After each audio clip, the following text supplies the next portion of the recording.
আসসালামু আলাইকুম। প্রিয় বন্ধুরা, সবাই কেমন আছেন? আশা করি সবাই ভালো আছেন। তো আমি এই মুহূর্তে আছি আমাদের ময়মনসিংহ শহরের একটা আইটি প্রতিষ্ঠানে, হোয়াইট ফ্রেম ক্রিয়েটিভ। তো আমি হোয়াইট ফ্রেম ক্রিয়েটিভের যে সিইও, আমার খুব কাছের একজন প্রিয় ছোট ভাই তারিক আমিন ভাই। তার সাথে কিছুক্ষণ আড্ডা দিব। তো আপনাদের সবাইকে স্বাগত জানাচ্ছি আমাদের আজকের আড্ডা পর্বে। তো আসসালামু আলাইকুম ভাই, কেমন আছেন? ওয়ালাইকুম আসসালাম। জি ভাই, আলহামদুলিল্লাহ ভালো আছি। আপনি কেমন আছেন? আলহামদুলিল্লাহ, আল্লাহ রাখছে ভালো। আপনার অফিসে মানে আসছি তো অনেকবার। তো আমার খুব ইচ্ছা ছিল যে কি বলে যে আপনার অফিসের একটা এনভায়রনমেন্টটা দেখাবো আমার অডিয়েন্সদের, এবং হচ্ছে যে আপনার সাক্ষাৎকার নিব। আহ, এবং আমার ইচ্ছাই আছে যে আমি সিরিজ আকারে আমি এটা করব। তো আপনাকে দিয়ে শুরু হচ্ছে, এবং আমার ইচ্ছাই ছিল আপনাকে দিয়ে শুরু করার আর কি। তো আপনার বর্তমান প্রতিষ্ঠান হোয়াইট ফ্রেম ক্রিয়েটিভ, এই ব্যাপারে যদি একটু আমাদেরকে বলতেন। প্রথমত ধন্যবাদ ভাই, আপনি এত দূর থেকে কষ্ট করে অফিসে আসছেন। সো এটার জন্য আসলে রেগুলারই আসা হয়, কিন্তু আজকে যে পারপাসে হচ্ছে আমরা এখানে বসা, এটা আসলে প্রিপারেশন ছিল না ওরকম ভাবে, বা এটা যে আপনি এইভাবে কথা বলতে হবে। আর আমি আসলে ক্যামেরা সেন্ট্রিক মানুষ না, বা ক্যামেরার সামনে কথা বলাটা আসলে খুব বেশি আমার জন্য কনভিনিয়েন্ট না। এরপর চেষ্টা করব আসলে যতটুকু শেয়ার করা যায় আর কি। হোয়াইট ফিল্ম ক্রিয়েটিভ মূলত আমার খুবই ছোট্ট পরিসরের একটা ক্রিয়েটিভ এজেন্সি। চেষ্টা করতেছি, এখনো ছোট পরিসরে আছি। মোটামুটি গত মার্চে আমাদের 1 ইয়ার আমরা ফিল আপ করতে পারছি, আলহামদুলিল্লাহ। এখন পর্যন্ত মোটামুটি একটা ফ্লোতে আমরা, যদিও এখনো একদম বলা যায় যে স্টার্ট আপের একদম আর্লি স্টেজে আছি। এরপর চেষ্টা করতেছি ওভারকাম করার, ডে বাই ডে কিভাবে আরো কাজের ইমপ্রুভ করা যায়, নতুন নতুন কিভাবে চ্যালেঞ্জ আমরা হচ্ছে নিয়ে কাজ করতে পারি, নতুন নতুন চ্যালেঞ্জে নতুন নতুন সলিউশন নিয়ে কাজ করতে পারি। মূলত মানে কি কি নিয়ে কাজ করছেন আপনারা? আচ্ছা, কি কি বিষয় নিয়ে? হোয়াইট ফ্রেম ক্রিয়েটিভে আমাদের কোর সার্ভিস যদি বলি, তাহলে আমাদের প্রাইমারি স্কিল সেটটা হচ্ছে ইউআই ইউএক্স ইউআইএক্স। সলিউশন। এরপর হচ্ছে ব্র্যান্ডিং, দেন হচ্ছে no code development. No code ডেভেলপমেন্টের ক্ষেত্রে আমরা হচ্ছে ওয়াই ফ্লো ফ্রেমারটাকে প্রায়োরিটাইজ করতেছি। আচ্ছা আচ্ছা, তো আপনার অফিস তো আমরা দেখলাম, মাশাল্লাহ আপনার এমপ্লয়ি ইন হাউস এবং হচ্ছে যে রিমোট মিলায় প্রায় 15-16 জনের কথা বললেন। তো বলা যায় এটা একটা মানে কি বলে যে মিড লেভেলেরই একটা প্রতিষ্ঠান হয়ে গেছে আর কি। তো 1 বছরের ভিতরে আসলে এত দূর আসা এটা বিশাল ব্যাপার। তো আপনার মানে এই ফ্রিল্যান্সিং জার্নি বা এই আইটি সেক্টরে আসার জার্নিটা একটু আমরা একটু জানতে চাই। আপনার ছোটবেলা বা আপনার বাড়ি কোথায়, এই ব্যাপারে একটু যদি আমাদেরকে বলতেন। আচ্ছা, প্রথমত আমার হোম ডিস্ট্রিক্ট হচ্ছে নেত্রকোনা। নেত্রকোনা। নেত্রকোনা তেই সদর নেত্রকোনাতেই আসলে বেড়ে ওঠা। ওখানেই হচ্ছে স্কুল, কলেজ ছিল ময়মনসিংহে। দেন হচ্ছে এডুকেশন ব্যাকগ্রাউন্ড যদি বলি, কোন সাবজেক্টে আপনার? গ্রাজুয়েশন হচ্ছে আমার সিলেট শাহজালালে ছিল, পলিটিক্যাল স্টাডিজ। আচ্ছা আচ্ছা। আর এমনিতে হচ্ছে যদি সব দিক থেকে চিন্তা ভাবনা করি, তাহলে আসলে আমার ডিজাইন কেরিয়ারটা শুরুটাই হয়েছে আসলে সিলেট থেকে। কারণ ওখানে আমার ক্যাম্পাস লাইফ ছিল। ওইখানে থাকা অবস্থাতেই আসলে আমার ফ্রিল্যান্স কেরিয়ার জার্নিটা। ওই ব্যাপারে একটু যদি বলেন, আপনার কাছে কি সিলেটের গল্প আমরা মানে মানে অনেক শুনি, অডিয়েন্সদেরকে বলি আর কি, যে সিলেট কিন্তু আসলে ফ্রিল্যান্সিং সেক্টরে বা আইটি সেক্টরে অনেক আগে থেকে অ্যাডভান্স। আমার মনে আছে আমি যখন কি বলে ফ্রিল্যান্সিং এ ঘাটাঘাটি করতাম, তখনই হচ্ছে যে সিলেটের কথা শুনতাম যে সিলেটে এরকম অমুক এই করছে, তমুক এই করছে, মানে গল্প শুনতাম। তো ওইটা থেকে আমার একটা মানে ধারণা যে সিলেট মনে হয় ভালো পজিশনে। তো যখন ভাই ব্রাদারদের সাথে দেখা হলো, যখন জানতে পারলাম, তখন না আসলে, এবং স্টিল নাও সিলেটের অনেক মানে ভালো ভালো ডিজাইনার, তারা হচ্ছে যে গুগল, মাইক্রোসফট, মেটা, এরকম বিভিন্ন কোম্পানিতে বড় বড় পোস্টে আছে। এবং স্টিল নাও ওখানকার মানে যে ডিজাইন কমিউনিটি বলেন, ডেভেলপমেন্ট কমিউনিটি বলেন, তারা খুবই স্ট্রং। তো ভাই, আপনি বলতেছিলেন যে আপনার ফ্রিল্যান্সিং এর হাতে গড়িটা সিলেট থেকেই। আপনি তো সাস্টের স্টুডেন্ট, মানে সিলেট শাহজালাল ইউনিভার্সিটির, মানে তো হচ্ছে যে কিভাবে শুরু হলো যাত্রাটা, মানে আপনি ফ্রিল্যান্সিং এর ব্যাপারে জানতে পারলেন কিভাবে, বা শুরুটা কিভাবে হলো একটু যদি বলেন। আচ্ছা, শুরুটা বলতে গেলে ক্যাম্পাস লাইফের একদম প্রথম স্টেজ যদি বলি, ওই মোমেন্টে আসলে ক্যাম্পাসে ফার্স্ট ইয়ার বা আমাদের তো হচ্ছে প্রথম ইয়ারটা শুধুমাত্র এনজয় করতেই চলে গেছে আসলে। আচ্ছা। ক্যাম্পাস লাইফ উপভোগ করার যে বিষয়গুলো আছে, বিভিন্ন ধরনের ডিপার্টমেন্টাল প্রোগ্রাম, ব্যাচের প্রোগ্রাম, এই ধরনের অনেকগুলো অ্যাক্টিভিটির সাথে সরাসরি ডিরেক্টলি ইনভলভমেন্ট ছিল। দেখা গেছে একটা বছর মোটামুটি ওভাবে এনজয় করতে করতেই চলে গেছে। পরে আমার এক ফ্রেন্ড ছিল, সে আমার স্কুল ফ্রেন্ড, সে হচ্ছে নেত্রকোনাতে থাকতো। ওখান থেকে হচ্ছে, যদিও তার বাড়ি হচ্ছে আপনার সিলেট ডিস্ট্রিক্টে, সিলেটের মধ্যেই পড়ছে, বাট হচ্ছে ধর্মপাশা, যেটা আমাদের নেত্রকোনার সাথে বেশি কানেক্টেড। সো ও হচ্ছে সিলেটে মুভ করছে। সিলেটে মুভ করার পরে আমার আহ, হচ্ছে ওখানে হচ্ছে আমাদের ক্যাম্পাসেরই, আমার ডিপার্টমেন্টেরই এক সিনিয়র ভাই, তার হচ্ছে ফৌফাতো ভাই আর কি, ওনার একটা আইটি প্রতিষ্ঠান ছিল সিলেট আইটি একাডেমি নামে। আমার ফ্রেন্ড হচ্ছে আমাকে ইনফ্লুয়েন্স করলো যে তুই একদিন অফিসে আয়, আহ, ভাইয়ের সাথে কথা বল, দেখ হচ্ছে কি তোর যদি ওরকম আগ্রহ থাকে, যেহেতু মোটামুটি আমার ওই ওই মোমেন্টে আবার গেমিং করার খুবই ইয়ে ছিল। সো দেখা গেছে যে এটা কত সালের ঘটনা? এটা 13 13-14 দিকে। 13-14। তো তখন দেখা যায়, পরে হচ্ছে আপনার ওই ফ্রেন্ডের ইনফ্লুয়েন্সে আমি হচ্ছে একদিন অফিসে যাই। ওখানে নাজমুল ভাই, উনি হচ্ছে তার ফুফাতো ভাই, পাশাপাশি হচ্ছে আমার ডিপার্টমেন্টেরই বড় ভাই, পরে যে পরিচয় হয়েছে আর কি। তো পরবর্তীতে হচ্ছে ভাই আমাকে অনেক মোটিভেট করলেন যে ক্যাম্পাস লাইফে তো পড়াশোনা করতেছো, দেখো ডিজিটাল সেক্টরে কিছু করতে পারো কিনা, এখানে তো অনেক অপরচুনিটিস আছে। ভাই আমাকে অনেক বেশ কিছু ইনসাইট দিচ্ছেন এবং অনেক মানে স্কিল ডেভেলপমেন্টের জন্য আমাকে একটা যথেষ্ট পরিমাণ অপরচুনিটিস দিয়েছেন। দেন হচ্ছে আমি মোটিভেট হইলাম এবং হচ্ছে ওখানেই কোর্স করা, দেন ওখানে টিমের সাথে কাজ কোর্স করা। আপনি কিসের উপরে কোর্স করছেন? ওইটা শুরুটা ছিল গ্রাফিক ডিজাইন দিয়ে। গ্রাফিক ডিজাইন, আচ্ছা। গ্রাফিক ডিজাইনে ওখানে ট্রেন আপ হয়েছি। ট্রেন আপ হওয়ার পরে গ্রাফিক রিভারে বেশ অনেকদিন ট্রাই করছি, প্রায় 6-7 মাস, 1 বছরের মতো। বাট আনফরচুনেটলি ওইটা আমার জন্য প্যাশনেবল ছিল না, বা ওইটাতে আমার কেন জানি একটা ওই ফিলিংসটা আসতো না, বা কাজ করে মজা পাইতাম না। দেন হচ্ছে ভাই আমাকে আবার একটু গ্রুমিং করছেন যে তুমি হচ্ছে থিম ফরেস্ট বেস টেমপ্লেট নিয়ে কাজ করো, ওয়েবসাইট টেমপ্লেট নিয়ে। ওখানে ওনারা উনি নিজেও যদিও ডেভেলপার ছিলেন, বাট আমি এখনো ফিল করি যে ওনার ইনসাইটগুলো আমার ক্যারিয়ার লাইফে অনেক বেশি ইম্প্যাক্ট রাখছে আর কি। তো হচ্ছে থিম ফরেস্টে মূলত আপনার মানে হাতে খড়ি আর কি। Theme forest. আচ্ছা আচ্ছা। তো এর পাশাপাশি আপনি কি করতেন? আমার যতদূর খেয়াল আছে আপনি বলছিলেন যে ওখানে মেন্টর হিসেবে আপনি দায়িত্ব পালন করছেন দীর্ঘদিন। হ্যাঁ, ওখানে হচ্ছে গ্রাফিক ডিজাইন মেন্টর হিসেবে কাজ করছি। যদি আসলে বলা যায় যে গ্রাফিক ডিজাইনার হিসেবে আমি সাকসেসফুল ছিলাম না ওই পয়েন্টটাতে, বাট যখন আমি থিম ফরেস্ট নিয়ে কাজ করছি, ডিজাইন সেন্সটা আমার ডেভেলপ হয়েছে। On the other hand design industry related আরো অনেক ধরনের এক্সপিরিয়েন্স হয়েছে থিম ফরেস্টে। ওনাদের থিম রিলেটেড কাজ করছি। আদারওয়াইজ তাছাড়া আরো অনেকগুলো টিমের থিম ফরেস্ট বেস প্রজেক্টে কাজ করছি, প্রজেক্ট বেসিসে। সো দেখা গেছে ওই এক্সপিরিয়েন্সটা যখন ডেভেলপ হয়েছে, গ্রো হয়েছে, ইন দ্য মিন টাইম তখন ক্লায়েন্ট প্রজেক্ট নিয়েও কাজ করা শুরু হয়েছে। তখন ভাই আমাকে অ্যাপ্রোচ করলেন যে তুমি গ্রাফিক ডিজাইন পার্ট নিয়ে দেখো কিছু মানে ওনাদের আইটি প্রতিষ্ঠানের আর কি। তখন হচ্ছে মেন্টরশিপ নিয়ে কাজ করা হয়েছে আর কি। মোটামুটি প্রায় ওখানে কতদিন ছিলেন? ওখানে ছিলাম অলমোস্ট আমার ক্যাম্পাস লাইফ যতদিন ছিল প্রায় 4 ইয়ার্স। 4 বছরই আপনি 3-4 বছর। তো আপনার মানে ভার্সিটি লাইফে আপনার মানে কি বলে খরচ কিভাবে চলতো?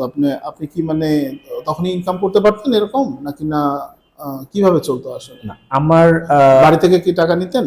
হ্যাঁ, আমার হচ্ছে মানে ফ্রিল্যান্সিং পার্ট থেকে ইনকাম হওয়ার যে বিষয়টা ছিল, এটা একটু ধীরে সুস্থে আসছে।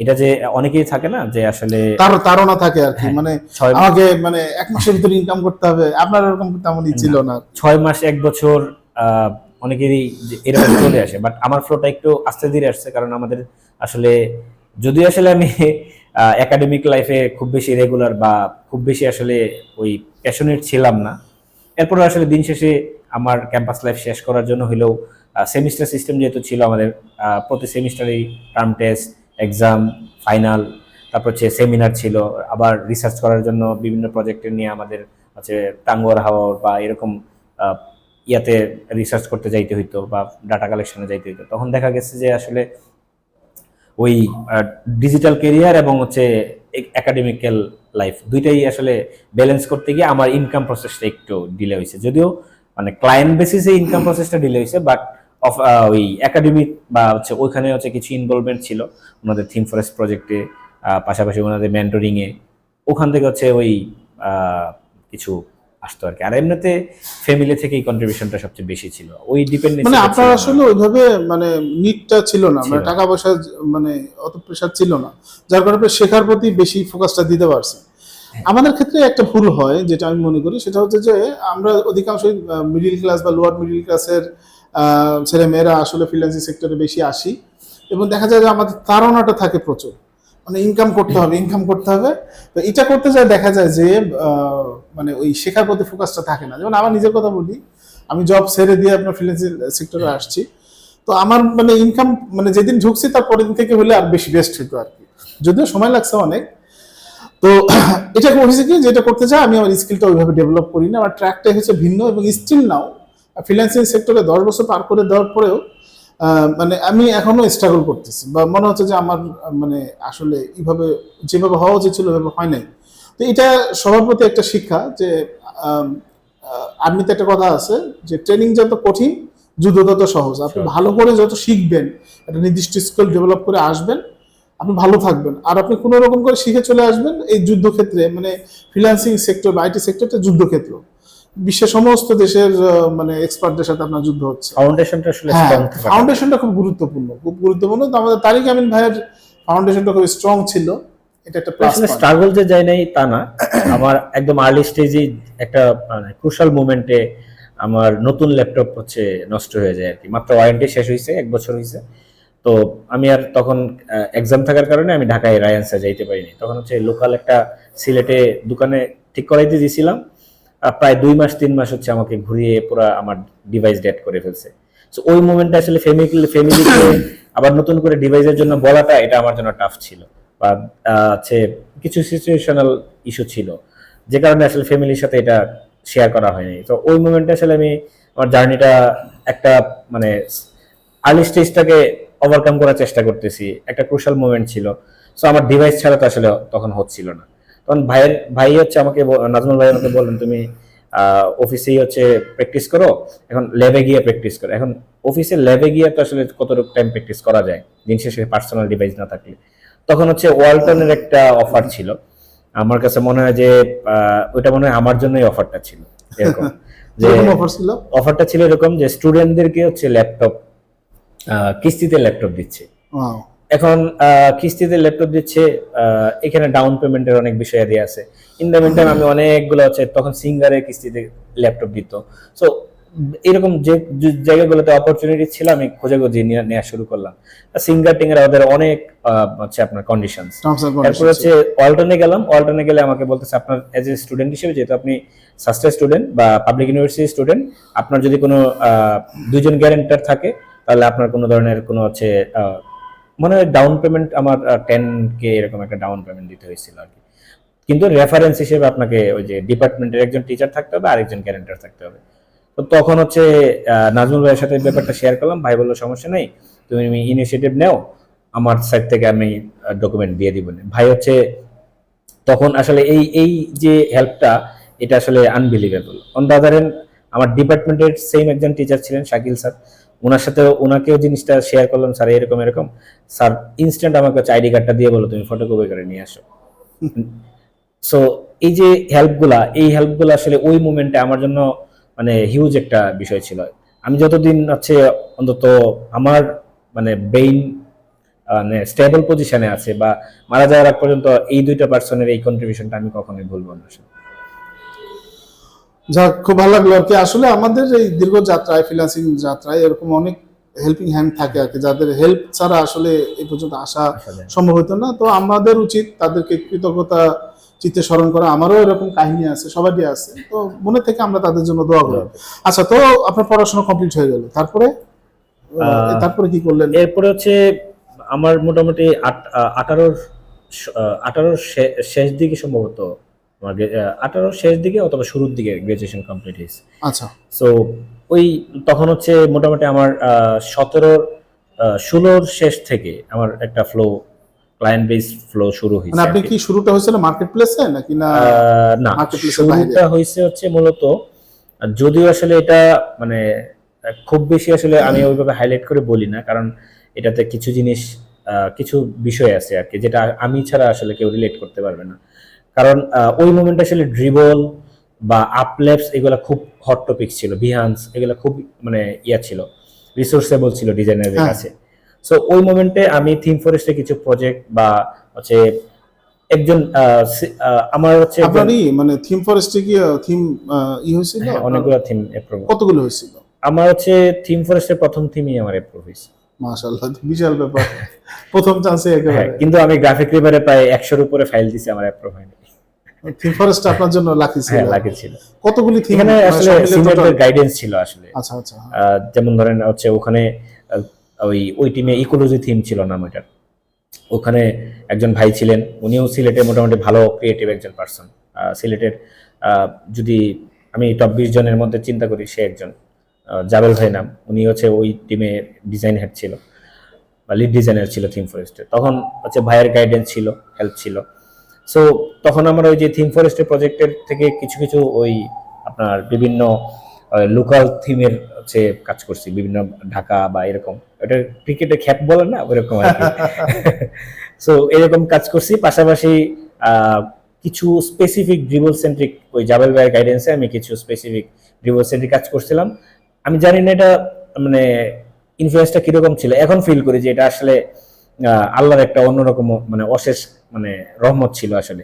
খুব কয়েকটা শর্ট প্রজেক্টে আমি মানে একটা ক্লায়েন্ট বেজ ইনফ্লুয়েন্স ডেভেলপ করে ফেলতে পারছি। অন দ্য আদার হ্যান্ড আপলেপসেও তখন মোটামুটি একটা মানে আমার একটা শর্ট টাইমের মধ্যে, এটা মোস্ট প্রবাবলি 3-4 মাসের মধ্যে আমার 4-5টা ক্লায়েন্টের একটা ফ্লো তৈরি হয়ে গেছে। এবং এই 4-5টা ক্লায়েন্ট থেকেই আমাকে পরবর্তীতে কখনোই মার্কেট প্লেস ডিপেন্ড করতে হয় নাই, বা আমি যে এই যে ড্রিবল এনগেজমেন্ট করব ওই নিডটা আমার বা ওই স্কোপটা আমার ছিল না তখন।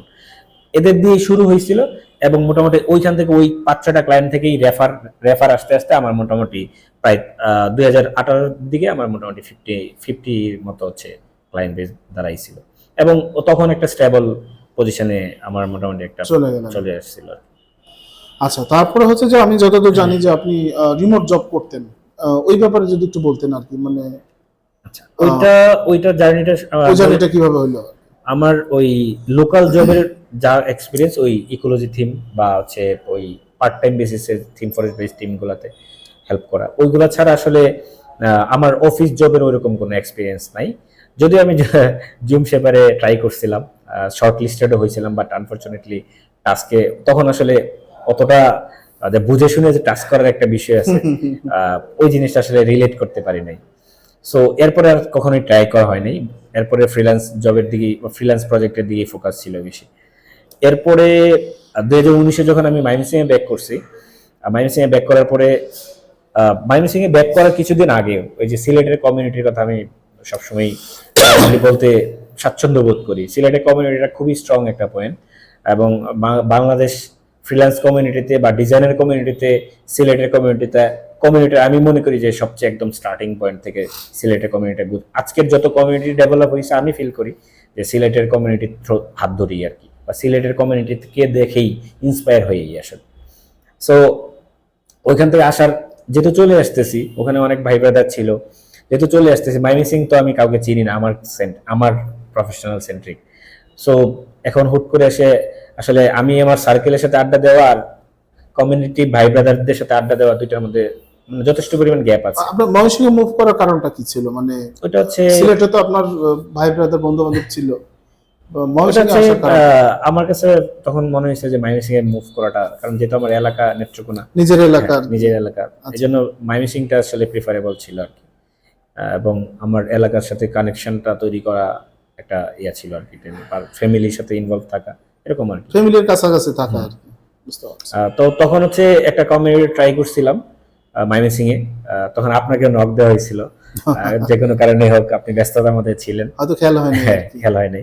এরপরে হচ্ছে আপনার ওই কিছু ভাই বোনদের সাথে আমরা একদিন মিট আপ করছিলাম আর কি।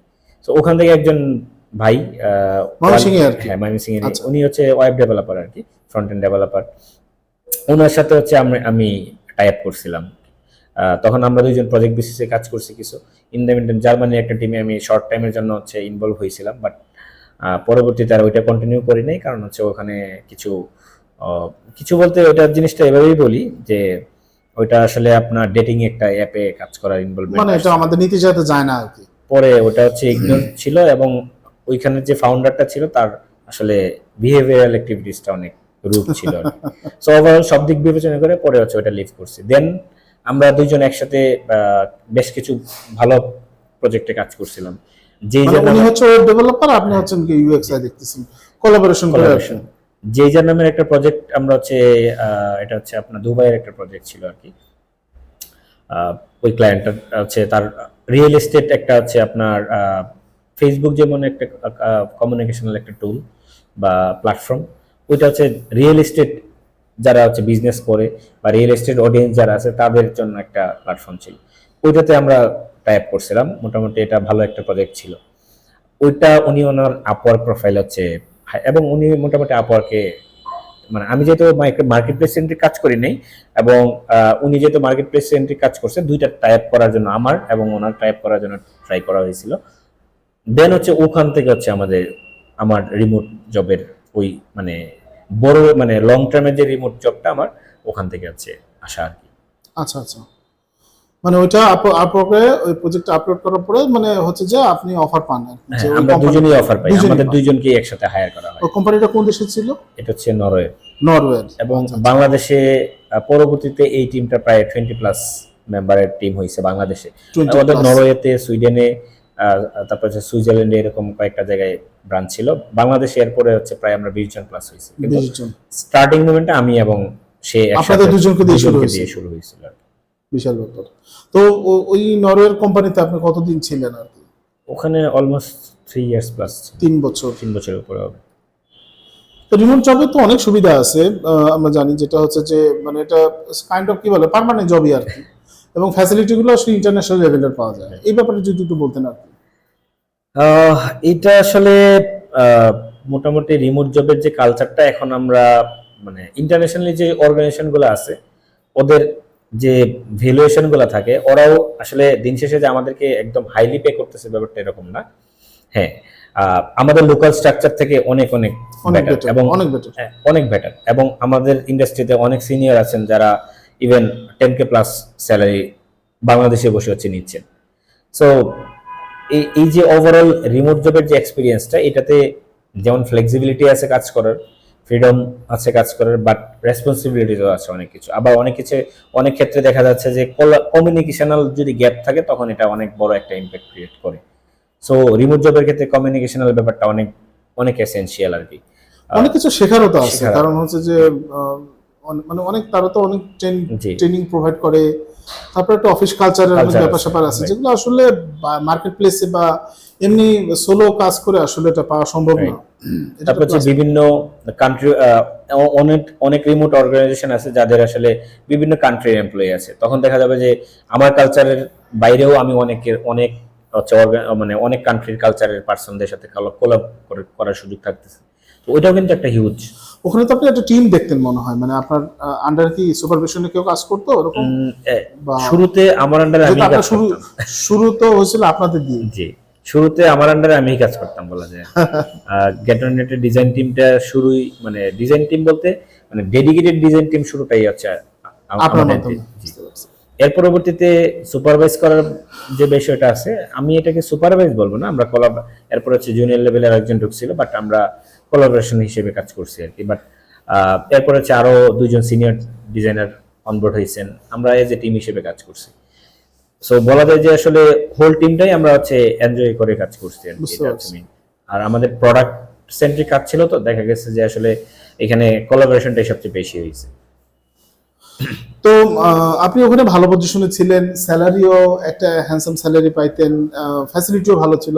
আমার মনে আছে আপনার সাথে যখন আলাপ করি যে সপ্তাহে 2 দিন ছুটি, জি। বছরের মানে ডিসেম্বরে একটা নির্দিষ্ট ছুটি, হ্যাঁ, তারপরে বোনাস পাওয়া যেত, মানে ফ্যাসিলিটিও অসাধারণ ছিল। আমার মনে আছে যে যখন আপনি জবটা করতেন প্রায় প্রায় দেখা সাক্ষাৎ হতো আমাদের, আমরা আশপাশে ট্যুরে যাইতাম মোটরসাইকেল নিয়ে। হ্যাঁ, তো হঠাৎ করে আপনার মাথায় মানে কি বুদ্ধি চাপলো আপনি ওই জবটা ছেড়ে দিয়ে উদ্যোক্তা বা এন্টারপ্রেনার হতে চাইলেন? এই ব্যাপারে যদি একটু বলতেন, হঠাৎ করে মানে এই ডিসিশন নেওয়ার কারণটা কি? প্রথমত এখনো উদ্যোক্তা হইতে পারি নাই। মানে আমরা তো একটা কমফোর্ট জোনে থাকতে পছন্দ করি, যে একটা রিল্যাক্সে যদি সবকিছু হয়, তখন আমি মনে করি যে না ঠিক আছে। বাট এটা মানে কি বলে যে এন্টারপ্রেনার লাইফ, উদ্যোক্তা লাইফ, এটা তো অনেক কঠিন একটা ব্যাপার, অনেক কঠিন। মানে যারা অফিস চালান তারা আপনারা ভালো বলতে পারবেন যে মানে আসলে কর্মচারীর ছুটি আছে, কিন্তু কি বলে যে সেটি নেই। উদ্যোক্তা ছুটি নেই। মানে মজার একটা কাহিনী বলি, এক লোক কাপড়ের দোকান আছে, হ্যাঁ, বড় একটা কাপড়ের দোকান।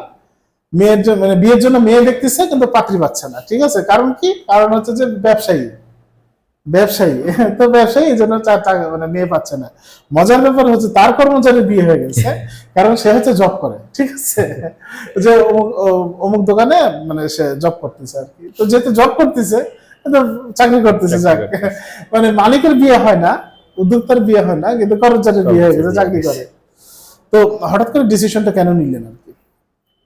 আসলে এই ইনিশিয়েটিভটা যে আসলে ওই মোমেন্টেই নিছি এরকম না, আমি এর আগেও 2বার ট্রাই করছি। গেটনেটে জব চলাকালীনও চলাকালীন আপনি ট্রাই করছিলেন? 2বার ট্রেন আপ করে আমার কিছু ফ্যামিলি পার্সন ছিল, পাশাপাশি কিছু মানে কাছাকাছি কিছু পার্সনদেরকে ট্রেন আপ করার চেষ্টা করছিলাম এবং ওদেরকে নিয়ে কিছু কাজ করার চিন্তা ভাবনা করছিলাম। যে কোনো কারণেই হোক ওইটা ক্লিক করে নাই।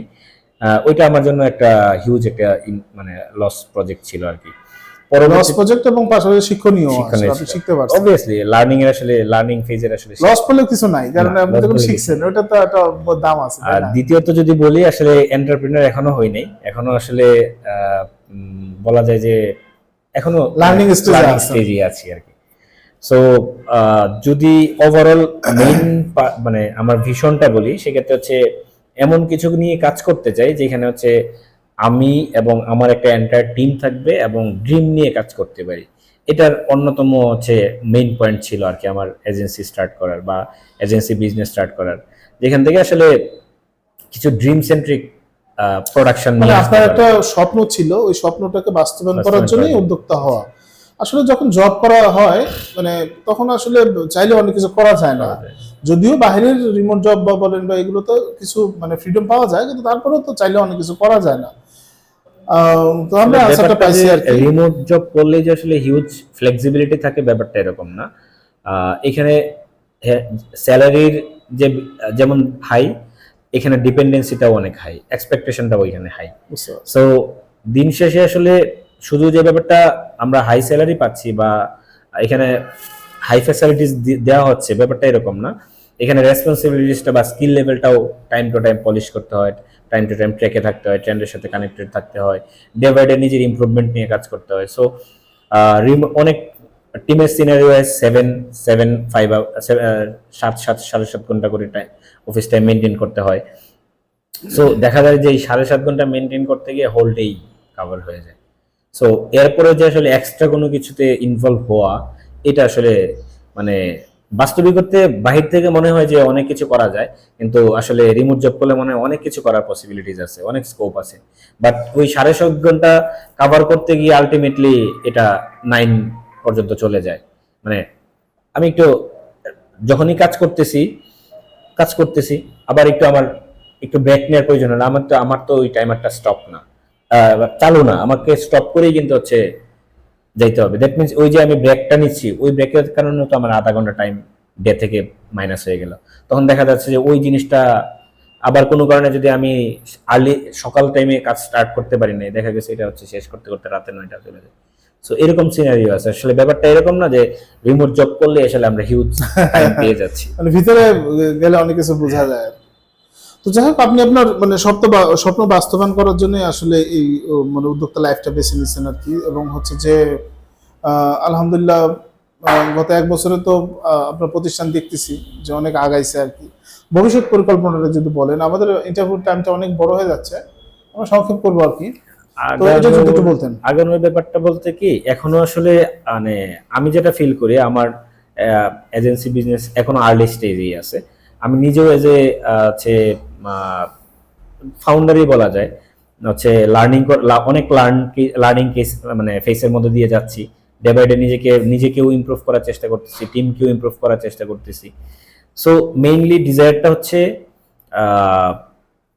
একটা এমন একটা স্টেজে আমার টিমকে নিয়ে যাওয়া যায়, দিন শেষে যেন সেটা হচ্ছে ভালো কোনো প্রোডাকশন নিয়ে আসতে পারি এবং দিন শেষে ওটা যেন বলে যে অমুক টিমের এবং অমুক টিমের পিছনে অমুক পার্সনটা কাজ করতেছে বা অমুকের টিম, এবং তারা হচ্ছে এরকম ভালো ভালো কিছু মানে আউটস্ট্যান্ডিং লেভেলের সলিউশন নিয়ে কাজ করতেছে।